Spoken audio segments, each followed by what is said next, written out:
ಸವದತ್ತಿ ಯಲ್ಲಮ್ಮ ದೇವಸ್ಥಾನದ ನೇಮಕಾತಿ ಹಾಗೂ ಮುಜರಾಯಿ ಇಲಾಖೆ ಸಿಬ್ಬಂದಿಗಳ ಹಿತರಕ್ಷಣೆಗಾಗಿ ವಿಧಾನಸಭೆಯಲ್ಲಿ ಧ್ವನಿ.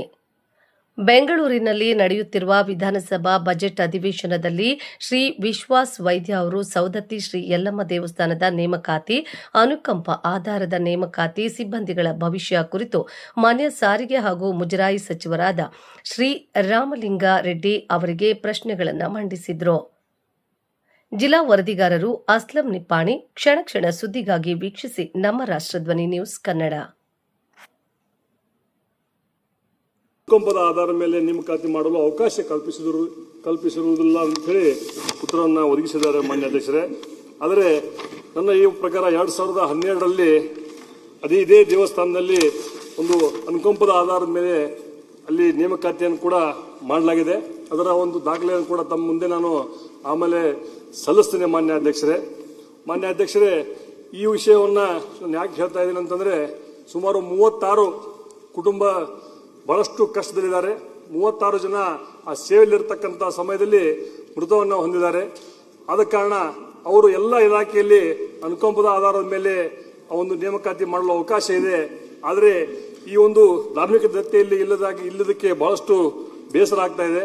ಅವರ ಒಂದು ಕುಟುಂಬದ ಎಲ್ಲ ಸದಸ್ಯರು ಬಂದು ಪದೇ ನನ್ನ ಮನೆಯ ಗೃಹ ಕಚೇರಿಯಲ್ಲಿ ಬಂದು ಅವರ ಒಂದು ಗೋಳನ್ನು ನೋಡಿದಾಗ ಏನೋ ಬಹಳಷ್ಟು ಅಸಹಾಯಕನಾಗಿದ್ದೇನೆ, ಅವರಿಗೆ ಸಹಾಯ ಮಾಡಕ್ ಆಗ್ತಿಲ್ಲ ಅಂತ ಹೇಳಿ ಬಹಳಷ್ಟು ಮನಸ್ಸಿಗೆ ಬೇಜಾರಾಗ್ತಾ ಇದೆ.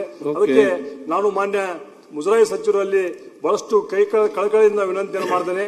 ಬರುವಂತ ಅಧಿವೇಶನದಲ್ಲಿ ಅಸೆಂಬ್ಲಿಯಲ್ಲಿ ಆ ಒಂದು ತಿದ್ದುಪಡಿಯನ್ನ ಮಾಡಿ ಆ 36 ಕುಟುಂಬಗಳಿಗೆ ನೆರವಾಗಬೇಕಂತ ತಮ್ಮ ಮುಖಾಂತರ ನಾನು ಸಚಿವರಲ್ಲಿ ಕೇಳಬಯಸ್ತೇನೆ. ಸಭಾಧ್ಯಕ್ಷರೇ, ನಮ್ಮ ಮುಜರಾಯಿ ಇಲಾಖೆಯಲ್ಲಿ ಬೇರೆ ಬೇರೆ ಕಾನೂನುಗಳಿತ್ತು ಸಭಾಧ್ಯಕ್ಷರೇ.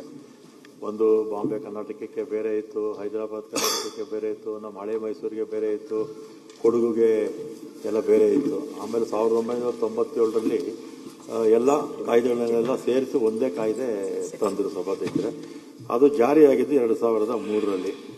ಆ ಜಾರಿ ಮಾಡಿದಂಥ ಸಂದರ್ಭದಲ್ಲಿ ನಮ್ಮ ಅನುಕಂಪದ ಆಧಾರದ ಮೇಲೆ ಕೆಲಸ ಕೊಡೋದಕ್ಕೆ ಆಗ ಅವಕಾಶ ಮಾಡಿಕೊಳ್ಳಿಲ್ಲ ಸಭಾಧ್ಯಕ್ಷರೇ. ಆಮೇಲೆ ಏನಾಗಿದೆ, ಈ ಕುಕ್ಕೆನಲ್ಲಿ 2007ರಲ್ಲಿರುವ ಸಭಾಧ್ಯಕ್ಷರೇ ಒಂದು 6 ಜನಕ್ಕೆ ಸೇರಿಸ್ಕೊಂಡಿದ್ದಾರೆ. ಆಮೇಲೆ ಹುಲಿಗಮ್ಮ ದೇವಸ್ಥಾನದಲ್ಲಿ ಒಂದು, ಕುಕ್ಕೆ ಸುಬ್ರಹ್ಮಣ್ಯ 6, ಹುಲಿಗಮ್ಮ ದೇವಸ್ಥಾನದಲ್ಲಿ ಒಬ್ಬನ್ನು ಸೇರಿಸ್ಕೊಂಡ್ರು. ಆಮೇಲೆ 17/7/19ರಲ್ಲಿ ಒನ್ ಟೈಮ್ ಅಂತೇಳಿ ಇವ್ರನ್ನೆಲ್ಲ ರೆಗ್ಯುಲರೈಸ್ ಮಾಡಿಕೊಟ್ರು ಸಭಾಧ್ಯಕ್ಷರೇ. ಆಗ ಸರ್ಕಾರ ರೆಗ್ಯುಲರೈಸ್ ಮಾಡಿಕೊಟ್ರು. ಆಮೇಲೆ 2018ರಲ್ಲಿ ರೇಣುಕಾ ಯಲ್ಲಮ್ಮ ದೇವಸ್ಥಾನದಲ್ಲಿ ಪರಮೇಶ್ ಅಂತ ಒಬ್ರು ಇರ್ತಾರೆ, ಡಿ ಗ್ರೂಪ್ ನೌಕರು, ತೀರೋಗ್ತಾರೆ. ಆಮೇಲೆ ಅವರ ಮಗ ಸಂತೋಷ್ ಅಂತ ಅನುಕಂಪದ ಆಧಾರದ ಮೇಲೆ ಕೆಲಸ ಬೇಕು ಅಂತ ಕೇಳಿದಾಗ ಕಾನೂನು ಅಂತೇಳಿ 26/2/18 ಮತ್ತೆ 15/2/20ರಲ್ಲಿ ಹಿಂಬರ ಕೊಡೋಕ್ಕಾಗೋದಿಲ್ಲ ಅಂತ. ಆಮೇಲೆ ಅವರು ಕೋರ್ಟ್ಗೆ ಹೋಗ್ತಾರೆ, ಧಾರವಾಡ ಸಿಂಗಲ್ ಬೆಂಚ್ಗೆ, ಅಲ್ಲಿ ಅಲೋ ಮಾಡ್ತಾರೆ. ಮತ್ತೆ ಡಬಲ್ ಬೆಂಚಲ್ಲಿ ಕಾನೂನಲ್ಲಿ ಅವಕಾಶ ಇರೋದ್ರಿಂದ ಕೊಡೋಕ್ಕಾಗೋದಿಲ್ಲ ಅಂತ ಮೊದಲೇನು ಫಸ್ಟ್ ಬೆಂಚ್ ಜಡ್ಜ್ಮೆಂಟ್ ಕೊಟ್ಟಿದ್ರು ಅದನ್ನ ಇದು ಸ್ಕ್ವಾಶ್ ಮಾಡಿದ್ದಾರೆ ಸಭಾಧ್ಯಕ್ಷರೇ. ಈಗ ಮಾನ್ಯ ಸದಸ್ಯರು ಹೇಳಿದ್ದಾರೆ, ಇದ್ರ ಬಗ್ಗೆ ನಾನು ಕಾನೂನು ಸಚಿವರ ಹತ್ರ ಪರಿಶೀಲನೆ ಮಾಡಿ, ಯಾಕಂದ್ರೆ ಬೇರೆ ಬೇರೆ ಎಲ್ಲ ಇಲಾಖೆಗಳಲ್ಲೂ ಇದೆ, ಬೇರೆ ಇಲಾಖೆಗಳಲ್ಲಿ ಎಲ್ಲ ಇರೋದ್ರಿಂದ ನಾನು ಕಾನೂನು ಸಚಿವರ ಹತ್ರ ಮಾತಾಡಿ ಮುಂದಿನ ಅಸೆಂಬ್ಲಿನಲ್ಲಿ ಒಂದು ಬಿಲ್ ತರೋದಕ್ಕೆ ಪ್ರಯತ್ನ ಮಾಡ್ತೀನಿ ಸಭಾಧ್ಯಕ್ಷರೇ.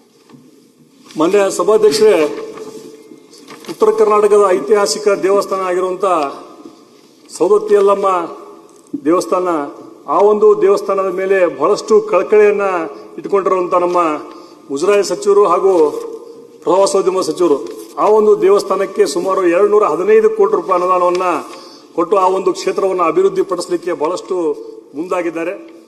ಆದ ಕಾರಣ ಆ ಒಂದು ಕಾಮಗಾರಿಗೆ ಅಷ್ಟೊಂದು ಹಣ ಕೊಟ್ಟರು ಕೂಡ ಅಲ್ಲಿ ಸಿಬ್ಬಂದಿಯ ಕೊರತೆ ಕೂಡ ಬಹಳಷ್ಟು ಇದೆ. ಸುಮಾರು 180 ವೇಕೆನ್ಸಿ ಕೆಲಸ ಮಾಡುವಂತಹ ಸ್ಟಾಫ್ಗಳ ಬಂದೆ ಕೇವಲ 85 ಜನ ಮಾತ್ರ ಕೆಲಸ ಮಾಡ್ತಾ ಇದ್ದಾರೆ.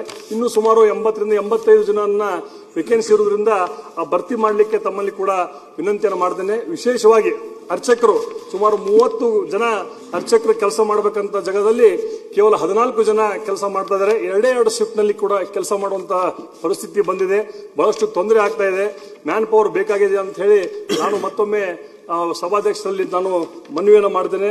ಮಾನ್ಯ ಮುಜರಾಯಿ ಮಂತ್ರಿಗಳು ಈಗ ಪ್ರಯತ್ನ ಮಾಡ್ತಾರೆ ಅಂತ ಹೇಳಿದ್ದಾರೆ. ಆದರೆ ಖಂಡಿತವಾಗಲೂ ಈ 36 ಜನರ ಕುಟುಂಬದ ಒಂದು ಅನುಕಂಪದ ಕೆಲಸ ಆಧಾರದ ಮೇಲೆ ನೇಮಕಾತಿಯನ್ನ ಮುಂದಿನ ಒಂದು ಅಸೆಂಬ್ಲಿಯಲ್ಲಿ ತಂದು ಕೊಡಬೇಕಂತ ಹೇಳಿ ಬಹಳಷ್ಟು ನಾನು ಕಳಕಳಿಯಿಂದ ಮತ್ತೊಮ್ಮೆ ಅವರಲ್ಲಿ ತಮ್ಮ ಮುಖಾಂತರ ವಿನಂತಿಯನ್ನು ಮಾಡ್ತೇನೆ ಮಾನ್ಯ ಅಧ್ಯಕ್ಷರೇ.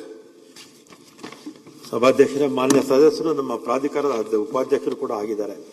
ಮುಂದೆ ಬೋರ್ಡ್ ಮೀಟಿಂಗ್ ಕರೆದಂಥ ಸಂದರ್ಭದಲ್ಲಿ ಏನು ಶಾರ್ಟೇಜ್ ಎಂಪ್ಲಾಯೀಸ್ ಕೊರತೆ ಇದೆಯಲ್ಲ ಅದರ ಬಗ್ಗೆನೂ ಒಂದು ಸಬ್ಜೆಕ್ಟ್ ಇಟ್ಕೊಂಡು ಅಲ್ಲಿ ತೀರ್ಮಾನ ಮಾಡ್ಕೊಳ್ತೀವಿ ಸಭಾಧ್ಯಕ್ಷರೇ.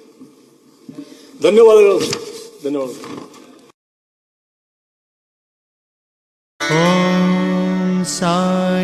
ಶ್ರೀ ಶಿರಡಿ ಸಾಯಿ ಬಾಬಾ ಜ್ಯೋತಿಷ್ಯಾಲಯ, ಉಚಿತ ಭವಿಷ್ಯ, ಶಾಶ್ವತ ಪರಿಹಾರ, ಜ್ಯೋತಿಷ್ಯ ರತ್ನ, ನುಡಿದಂತೆ ನಡೆಯುವರು.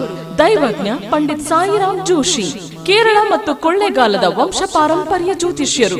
ನಿಮ್ಮ ಹಸ್ತರೇಖೆ, ಜಾತಕ, ಭಾವಚಿತ್ರದಿಂದ ಸಂಪೂರ್ಣ ಭವಿಷ್ಯವನ್ನು ತಿಳಿಸುತ್ತಾರೆ. ಸಮಸ್ಯೆ ನಿಮ್ಮದು, ಪರಿಹಾರ ನಮ್ಮದು. ವಿದ್ಯೆ, ಉದ್ಯೋಗ, ವ್ಯಾಪಾರ, ಶತ್ರುಕಾಟ, ಅತ್ತೆ ಸೊಸೆ ಕಲಹ, ಸತಿಪತಿ ಕಲಹ, ಪ್ರೀತಿಯಲ್ಲಿ ನಂಬಿ ಮೋಸ ಹೋದವರು, ಇಷ್ಟಪಟ್ಟವರು ನಿಮ್ಮಂತೆ ಆಗಲು, ಲಕ್ಷ್ಮೀ ವಶ, ಭೂಮಿ ವಶ, ವಿದೇಶ ಪ್ರಯಾಣ ಮತ್ತು ಸಾಲದ ಬಾಧೆ, ಇನ್ನೂ ನಿಮ್ಮ ಜೀವನದ ಯಾವುದೇ ತರದ ನಿಗೂಢ ಗುಪ್ತ ಸಮಸ್ಯೆಗಳಿಗೆ ಶ್ರೀ ಸಾಯಿಬಾಬಾ ಪೂಜಾ ಶಕ್ತಿಯಿಂದ ಕೇವಲ 3 ದಿನಗಳಲ್ಲಿ ಶಾಶ್ವತ ಪರಿಹಾರ ಮಾಡುತ್ತಾರೆ. ಸ್ತ್ರೀ ಪುರುಷ ಪ್ರೇಮ ಪ್ರಕರಣಕ್ಕೆ ಸೂಕ್ತ ಪರಿಹಾರ. ಬೇರೆ ಜ್ಯೋತಿಷ್ಯರಲ್ಲಿ ಕೇಳಿ ಹಣ, ನೆಮ್ಮದಿ, ವಿಶ್ವಾಸ ಕಳೆದುಕೊಂಡಿದ್ದಲ್ಲಿ ನಿಮ್ಮ ಒಂದೇ ಕರೆ ನಿಮ್ಮ ಭವಿಷ್ಯವನ್ನೇ ಬದಲಿಸಬಲ್ಲದು. ಶ್ರೀ ಶಿರಡಿ ಸಾಯಿಬಾಬಾ ಜ್ಯೋತಿಷ್ಯಾಲಯ, ದೈವಜ್ಞ ಪಂಡಿತ್ ಸಾಯಿರಾಮ್ ಜೋಶಿ. ಉಚಿತ ಭವಿಷ್ಯ, ಶಾಶ್ವತ ಪರಿಹಾರ. ಫೋನಿನ ಮೂಲಕ ಪರಿಹಾರ. ಮೊಬೈಲ್ ಸಂಖ್ಯೆ 9845185626.